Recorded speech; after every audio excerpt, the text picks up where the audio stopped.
Яңалыклар вакыты үз эшен башлап җибәрде. Студияда Лина Хасаншина, исәнмесез? Законнарга Россиядә ирекле хәрәкәт үсеше өчен хукукый нигез булдыручы төзәтмәләр. Ишек алды бәйрәмнәре дәвам итә. Нефтчеләр күп санлы проектлар ярдәмендә һәр буын өчен уңайлыклар тудыра. Бу һәм башка яңалыклар турында мин һәм яңалыклар вакыты иҗат төркеме сөйләячәкбез. Иреклеләр һәм волонтерлар елында законнарга Россиядә ирекле хәрәкәт үсеше өчен хукукый нигез булдыручы төзәтмәләр кертелде. Хөкүмәт тарафыннан хакимият органнарының һәм ведомство буйсынуындагы учреждениеләрнең ирекле оешмалар белән үзара хезмәттәшлеге тәртибенә карата таләпләр расланды. Безнең районда да шундый таләпләр кабул ителде. Тулырак Алсу Нуриева материалында.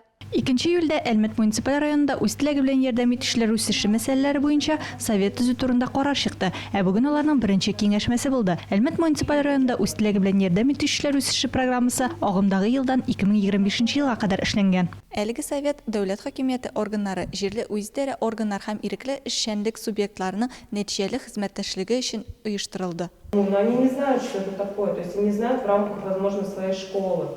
Но это же существует, это нужно показывать. Киңәшмә барышында совет секретаре Светлана Шарафиева советның эше кагыйдәләре, бурычлары белән таныштырды. Алга таба эшлисе эш турында сөйләде. Она есть, люди по спискам-то есть, но чтобы так вот по щелчку там, ребят, пошлите, никто не придет. Әлеге программаның төп максаты ирекле эшчәнлекне популярлаштыру. Әлмәт волонтерлары штабы рәисе Виктория Борисова билгеләп үткәнчә, бүгенге көндә үз теләге белән ярдәм итүчеләр советының кискен проблемасы ул волонтерлар туплау. Мы хотели бы, чтобы больше волонтеров. Волонтерлар күбрәк булсын. Алар Әлмәт районы буенча волонтерлар икәнен белсеннәр иде. Без күбрәк кешеләрнең чараларда катнашуларын, күбрәк кешеләрнең бер-берсенә ярдәм итүләрен телибез. Бездә нинди дә булса зур бәйрәмнәрдә катнашабыз. Бит тагын чаралар бар. Кешеләргә ярдәм итү, мәсәлән, балалар йортына бару. Без барлык предприятиеләрендә бу эштә катнашуларын телибез. Әлеге проблеманы хәл итү өчен мотивация дәрәҗәсен күтәрү юллары турында фикер алыштылар. Чөнки ул волонтерның җаваплылык дәрәҗәсенә һәм башкарылган эшнең нәтиҗәсенә турыдан-туры йогынты ясый. Вита Гатаулина волонтерның шәхси кенәгәсен популярлаштырырга тәкъдим итте. Беренче чиратта һәр кеше әйберне тотып карарга ярата. Бигрәк тә балалар. Алар аны көн саен күз алдында күргәндә, бу изге гамәлләр кылу, чараларда катнашу һәм шуннан да шәһәрнең актив гражданы булу өчен зур стимул булып тора. Гөлнара Әюпова билгеләп үткәнчә, кыенлыкларга карамастан үз теләге белән ярдәм итүчеләр хәрәкәте яңа дәрәҗәгә чыга. Чөнки бу үзенә бөтенләй яңа социаль рольне сынап карау, шәхеснең иң яхшы сыйфатларын күрсәтү мөмкинлеге. Развитие направления добровольчества. Иреклеләр юнәлешен үстерү бу бик мөһим тема. Ул бүген бездә эшче яшьләр составы, мәктәп укучылары, студентлар һәм битараф булмаган кешеләр арасында әкренләп популярлаша бара. Әгәр дә сез үз теләге белән ярдәм итүчеләр рәтенә керергә теләсәгез, экранда күрсәтелгән номер буенча шалтырата, иреклеләр үсеше үзәгенә бара яки социаль шелтәрләр аша Әлмәт Добро төркеме белән элемтәгә кирә аласыз. Алсу Нуриева, Илдар Гимаев, Яңалыклар вакыты, Лучи Әлмәт телекомпаниясе. Игелекле эшләр башкаручы лидерлар исемлеге башында Татарстанда һичшиксез Татнефть компаниясе тора.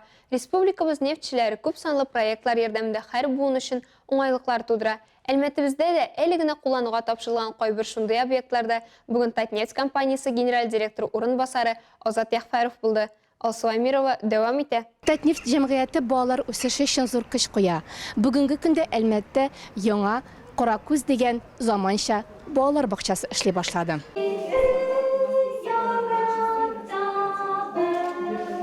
Нефтчеләр ярдәме белән сентябрь башында эшли башлаган Каракүз балалар бакчасы сабыйларны Монтессори системасы буенча тәрбияләячәк. Бу система балаларны мөстәкыйль итеп эшләтеп үстерүгә корылган. Это такой показательный детский сад. Бу үрнәк балалар бакчасы. Ул Әлмәт буенча һәм Тулайм Татарстан буенча яңа балалар бакчалары төзегәндә тиешле стандарт дәрәҗәсен бирде. Татнефть җәмгыяте без һәр вакыт балалар тәрбиясенә ярдәм иттек һәм бу программаларга алга таба да ярдәм итәчәкбез. Татнефть җәмгыяте һәр өлкәдә үзенең ярдәмен күрсәтә. Быел ачылганнан соң капиталь төзекләндерү күрмәгән Үзәк мәчеттә башланган зур эшләрдә шуның ачык мисалы. Азат Яхфәров реконструкция барышы белән танышты. Биредә кызу эш бара. Мәчет тышкы яктан тулысынча үзгәрәчәк. Мисал өчен гөмбәз өскәрә күтәреләчәк. Шул сәбәпле мәчет эченә табыгы яктылык яхшырак үтеп керәчәк. То есть мы заборов ничего не будет, мы со всех сторон можно будет зайти в мечеть. Здорово. У нас там на паспорте объекты фотографии. Киләсе очрашу Әлмәт эшмәкәрләре белән булды. Анда район башлыгы Тимур Нугманов та катнашты. Ул экскурсия белән башланып китте. Коворкинг үзәкнең беренче катында узган ел Себер эшмәкәре Гүзәл Әхтәмова сабый балалар өчен ачкан аккуляты бассейнын карап үттеләр.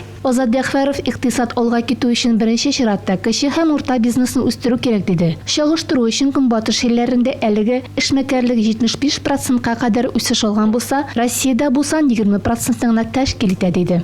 Это очень мало.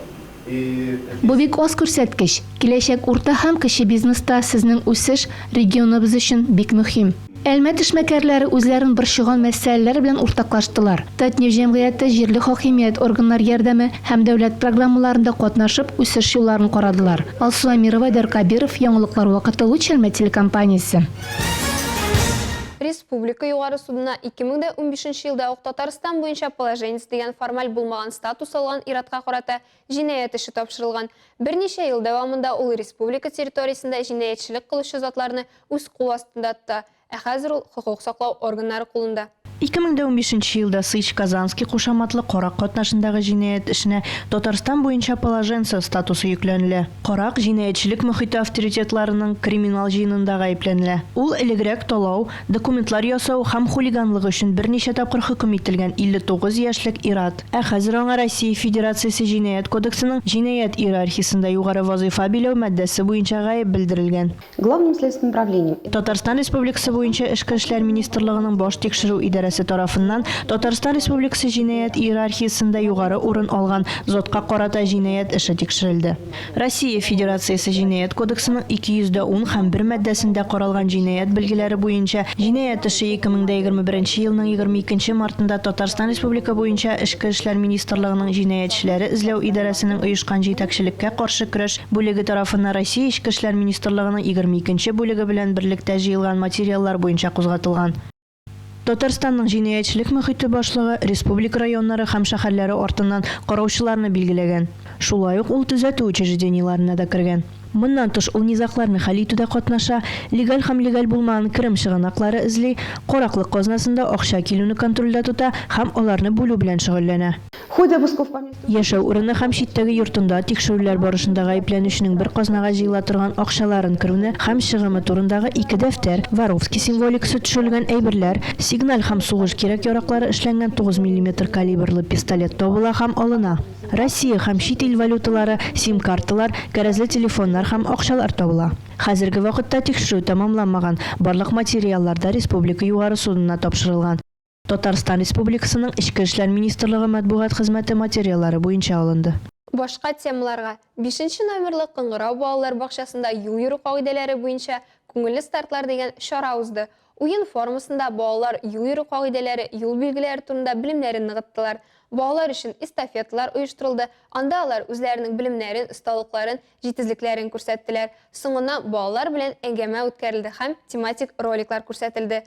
Балалар бакчасына юл хәрәкәте иминлеге дәүләт бюджет учреждениесе тарафыннан бүләкләр тапшырылды. Шулай ук инспекторлар 2нче лицейда профилактик әңгәмә үткәрделәр.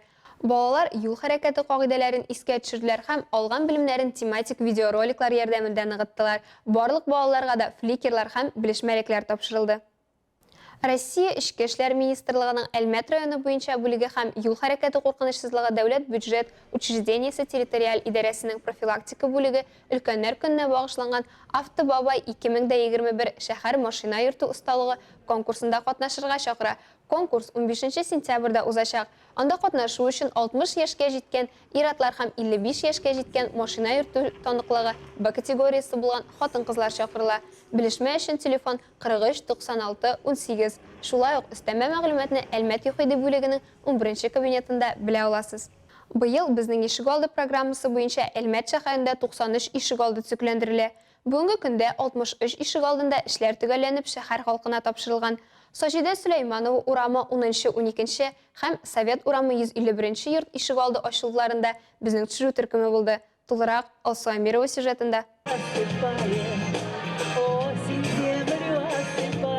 Менә шулай итеп калабызда чираттагы ишегалды ачылу уңаеннан кичке бәйрәм узды. Украинадан туганнарына кунакка килгән Марина Молчанова мондай чараны беренче мәртәбә күрә. Для меня это очень интересно, у нас такого нет. Бу минем өчен гаҗәп хәл, чөнки бездә шәһәр дәүләт ярдәме белән мондай эшләр эшләнми. Мин менә видеоларны гаиләмә җибәрәм, менә шулай яшьләр, шулай булырга тиеш дип. Бәйрәмдә балалар өчен мастер-класслар үтте, шулай ук тәмле пылау, бавырсак ише тәм-томнар белән сыйланып була иде. Шәһәр үз эшчәннәре концерт программасы белән чыгыш ясады. Бәйрәмгә Сулейманова уның шиырта яшәүче 91 яшьлек Җәрия бедә чыккан. Күпне күргән әби тирәлегендә булган үзгәрешләргә сокланып туялмый.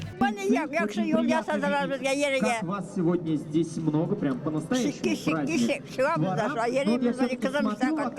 Ләкин төзүчеләр артыннан да контроль кирәк ди җитәкчеләр. Район башлыгы Тимур Нагманов җитәкчелегендә комиссия башкарылган эшләргә бәя бирде. Мәсәлән, Совет урамы 153 адресындагы ишек алды аша үткәндә алар яңа куелган тренажерлар белән кызыксындылар. Кимчелекләр табылды. Димәк, шәһәр җитәкчелеге ишек алды ремонты сон буенча гына түгел, сыйфатлы булуларын тели. Әмма яңартылган ишек алдын төзү хәлдә тоту биредә яшәүчеләрнең бурычы. Бу хакта тантана барышында Тимур Нагманов та билгеләп үтте. Бу эштә гражданнарның актив булуы хакимияткә эшләрне контрольдә тотарга ярдәм итә дип ассызыклады башлык. Сулейманова урамы уның шиырта яшәүче Алевтина Мустафина һәм Наталья Страдедова шундыйлардан. Алар халык исеменнән мөрәҗәгать язып, әлеге йортта былтыр капиталь ремонт узган. План буенча ул 2032 елда гына ясалырга тиеш булган. Хәзер менә ишегаллары территориясе яңартылган, ләкин әле барлык эшләрдә төгәлләнмәгән икән. Кирәкле кайбер материалларның кайтып җитмәвен, юлда булуын район башлыгы да билгеләп узды. Ханымнар бу сорау буенча да уяу.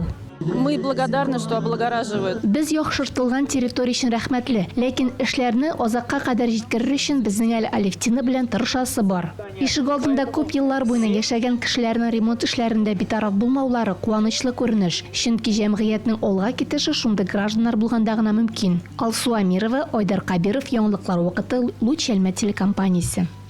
10 сентябрь көнне кичке сәгать 6-да Татарстан нефтенең 60 еллыгы исемендәге шәһәр паркында Созвездие йолдызлык һәм Наше время безнең заман фестивальләре лауреатлары һәм җиңүчеләре концерты булачак. Концертта Әлмәт, Ярчаллы һәм Казан шәһәрләреннән, шулай ук Ознакай, Мөслим, Бөгелмә, Әтнә һәм Баулы районнарыннан килгән башкаручылар һәм коллективлар катнашачак. Иҗади эшләүче яшьләр һәм эстрада сәнгатенең яшь йолдызлары арасында лауреатлар һәм җиңүчеләр шәһәр халкына дөньяның төрле халыкларының биюләренә һәм җырларына бай матур программа бүләк итү өчен берләшәчәк. Концерт 3 сәгать дәвам итәчәк. 10-12 сентябрьдә татар телендә грамоталылыкны тикшерү буенча бөтен дөнья татарча диктант белем бирү акциясе узачак. Башка еллардан аермалы буларак быел акция 3 көн дәвам итә. Татарстаннан килгән катнашучылар өчен диктант язуның төп көне 10 сентябрь. Әлбәттә, татарча диктант офлайн форматта 60-тан артык мәйданчыкта оештырылачак.